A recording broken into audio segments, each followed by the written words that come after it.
how do you race every week? Now, the easy answer to this question that everyone knows is a sugar mama.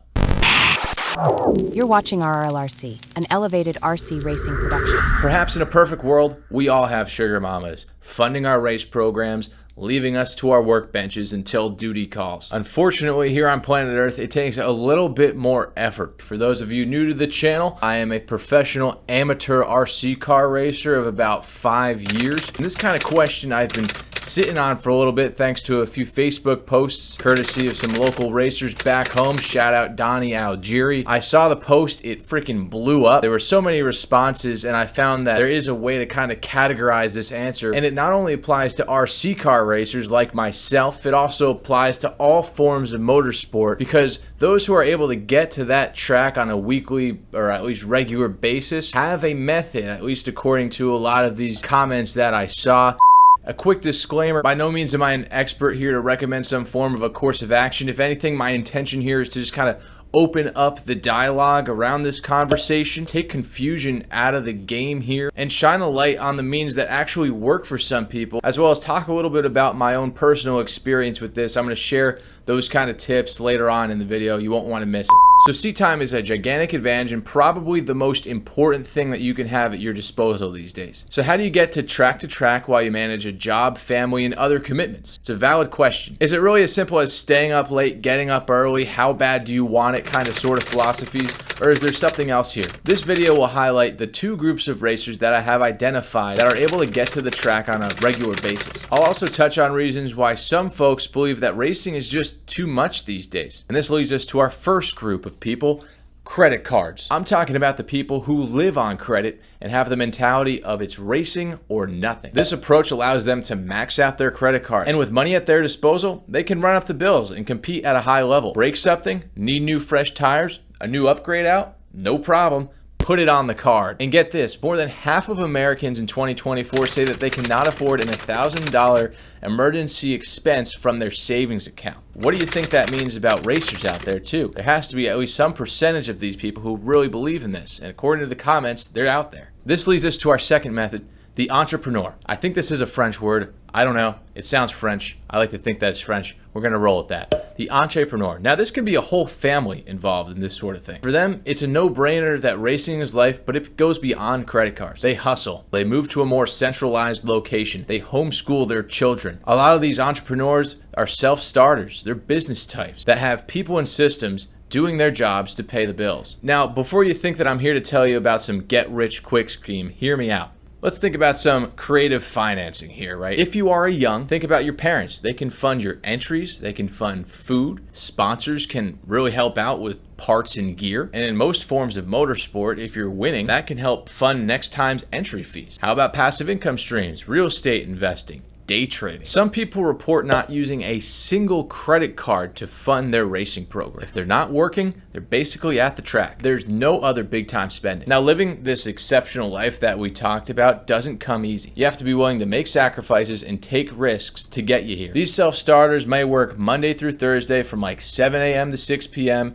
And then for Friday through Sunday, business is closed and they're at the track doing what they love. Another part to this may be remote work. If that's an option for you, think about the people out there who are able to hook up Starlink to their motorhomes, and maybe they're able to do their work in between sessions at the track. Between careful planning and tight budgets, there's clearly discipline involved. And by this point in the video, you're probably wondering, why am I wearing a Gym Tan laundry shirt? So Gym Tan laundry, right? What does this represent? If you're not familiar, in the show Jersey Shore, these guys, they love to party. They have this idea and this method in order for them to have fun, right? Because fun is what you make it. The club is the fun for them. The Gym Tan laundry, that prepares them for their moments of fun at the club. If they're able to get this stuff done, if they're able to stay disciplined, they're able to enjoy themselves at the club for their fun. Now think about this if you're a racer.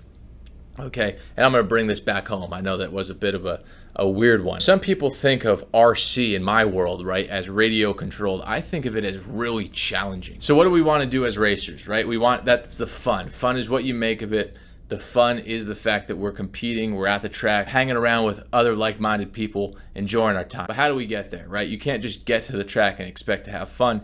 There's stuff that needs to happen behind the scenes. So this is what leads me to my acronym SOS. The first S is strategize. So with this, we look at our races that are upcoming, we circle them on the calendar, and we tell ourselves, hey, we're going to get to these events. You identify what cars you're going to race in addition to any logistics that are going to help you get there. Think like travel and expenses. And here's a good tip. Don't overcommit yourself, because that can lead to burnout and you can become frustrated, because you might sign up for 6 races in 2 months and then realize that you're not going to be able to hit those marks. You'll start to kind of feel a little ticked off, a little disappointed. Perhaps you try to hit all those events, you end up doing it, and you feel a little burned out. You got to try to manage that. There is a balance here. The second part in this equation is order. You know, every car needs tune-ups and routine maintenance. This is your chance to assess where your car stands and assess what parts and accessories that you need to order in order to get the job done. Now, if you have a sponsorship or a hookup price, those perks can help you save money too. And the last S in my SOS model is shakedown. Once you have your car in place, it's time to test your cars out ahead of race day if possible. As you know, being prepared is really important to having a successful event, and with things properly in place, you can get to the track with peace of mind. Now, if you can't get to the track to shake down your car ahead of time, you know, that's okay. You want to make sure that you're ready to race before the event,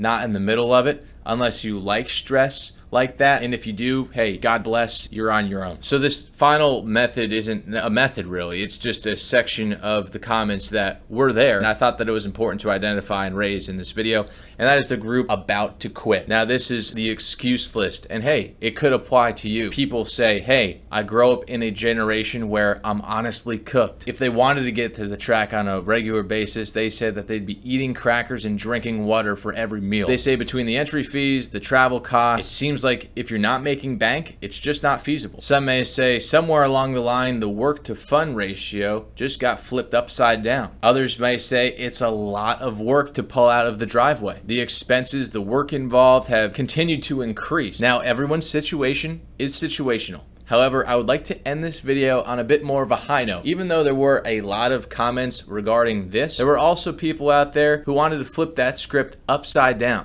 You're not in this alone. You ever consider teaming up with a friend or two that have that kind of same competitive spirit? Have yourself a mini team. Support one another in between races by working on your cars and strategizing on ways you can win. In these kind of cool moments, you can rediscover your why. Stay in circles of these progressive conversations, and that will help that kind of good feeling maybe come back. Racing is a lot more than competition, it's family. It's not just something that you do on weekends. Get close to talent at the track. Talented people do what they love and love doing it. Talent is a role a person will be playing in your own development. They look out for your interest and protect it. Stay plugged in. Seek out these role models and mentors. Invest in your own personal development and education. All of that will help you operate with more confidence. You're not in this alone. Take some time off if that's what you want. Maybe you realize, hey, I don't really necessarily miss the racing, but I miss being at the track. Maybe that's a reason why your why was thrown off. You're able to come back full circle after some time away and realize that kind of thing. It's true, this kind of culture can affect finances, home life, or really anything in general. But there's really no greater feeling than when you're at the end of your day and you're the only one left. You do it for the glory. There's only one way to find out if your stuff's coming out of the garage, and that's to run it. Do what you feel is necessary and do what's right for you. There's always going to be another race. It's no big deal. Don't be too hard on yourself too. Some people don't know how they would survive without racing. Working on them keeps you in the game. And for me, like many others, racing is a life sentence without parole. I hope these tips helped you along the way. We covered a bit of ground. I'm curious to know if you have any comments, feel free to share them in the section below. This kind of video was intended to get the dialogue going on this conversation because it's an important one. I don't know if it's talked about as enough, whether you're a professional or you're an amateur or anywhere in between. If you want to continue doing this and sustain it without falling off one day, it's important to have good methods in mind. I'm sure you watching out there might have your own takes on this. Once again, this wasn't really even my own personal opinion. This was all just research that I compiled. If you got a kick out of this video, please like and subscribe. We'll see you in the next one.